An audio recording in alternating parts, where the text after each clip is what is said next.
বেশ খানিকটা সময় তো গেল, বৈঠক শুরু হয়েছে, এখন বৈঠকটি কোন পর্যায়ে রয়েছে আমাদেরকে জানাবেন, এবং ভেতরের কোনো খবর আপনি জানতে পারলেন কিনা?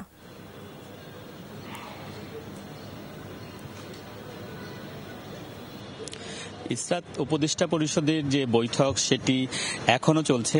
11টা থেকে সেই বৈঠকটি শুরু হয়েছে। আমরা কিছুক্ষণ আগেই খবর নিয়েছি যে না, বৈঠকটি এখনো চলছে।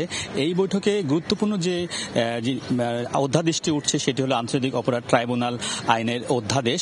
তো আপনি জানেন যে জুলাই গণ অভ্যুত্থানে যে গণহত্যা হয়েছে সেই গণহত্যার বিচার প্রক্রিয়া এরই মধ্যে শুরু হয়েছে।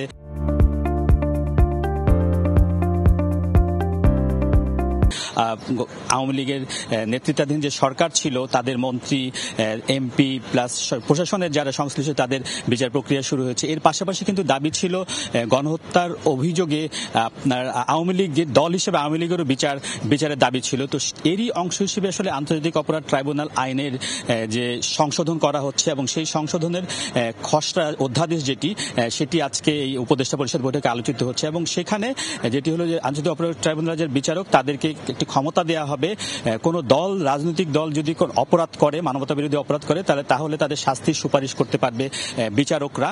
এবং আসলে সেই সুপারিশ বাস্তবায়ন করবে সরকার, বিশেষ করে স্বরাষ্ট্র মন্ত্রণালয়। এর পাশাপাশি নির্বাচন কমিশনের যে গণপ্রতিনিধিত্ব আদেশ আছে, যার মাধ্যমে রাজনৈতিক দলগুলো নির্বাচনে অংশগ্রহণ করে, সেখানেও এর একটি থাকবে, মানে সেখানে যুক্ত করা থাকবে। ওর নির্বাচন কমিশনও এক ধরনের ক্ষমতা এক্ষেত্রে পাবে। তো বৈঠকটি এখনো চলছে।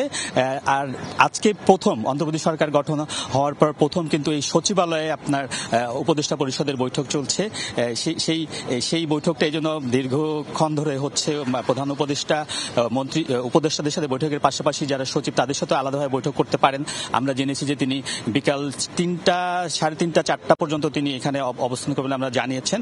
আমরা কিছুক্ষণ আগে আমরা যে প্রেস সচিব শফিকুল আলম তার সাথে কথা বলার চেষ্টা করি। তিনি জানিয়েছেন যে তাদের একটা নির্দিষ্ট ব্রিফিং আছে 6টায়। এর আগেও যদি তাদের কথা বলার অনুমতি পান তাহলে তারা এখানেও কথা বলতে পারেন। তা আমরা আসলে অপেক্ষায় আছি আর কি সিদ্ধান্ত হয়েছে উপদেষ্টা পরিষদ বৈঠকে জানার জন্য। ইসরাত, ধন্যবাদ আপনাকে স্বপন।